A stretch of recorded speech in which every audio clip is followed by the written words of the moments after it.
Just a little bit from you, we're right here at the Ogeechee River where we have that river gauge at. You can see behind me the dock right there, completely submerged. Even the sign that's usually sitting about 6 to 9 feet up in the air, almost halfway in the water. So like you talked about, Anna, let's talk a little bit about why we are seeing this. So I have made this graphic. This is Savannah right here.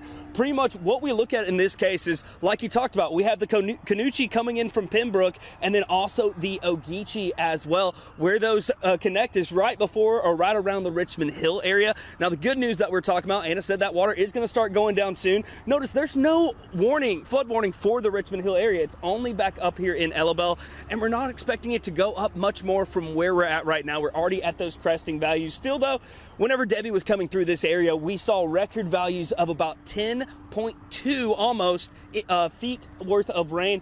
Forecast for this in between 7 to 8 feet. So not looking near as bad for the situation for Richmond Hill. And just to put that into perspective, if you take a look right over here to the right, you can see that 10-foot sign and that clearing underpass under Highway 17. That is 10 feet. That was basically completely submerged underwater as after Debbie was coming through a few months ago. And like I said, good news for the residents of Richmond Hill. We're not looking for a situation like that. However, we're going to continue to monitor all of these river levels as we head into the next few days. And Dave has got a great forecast coming your way with your weekend plans. But Dave, I'm going to go ahead and send it your way.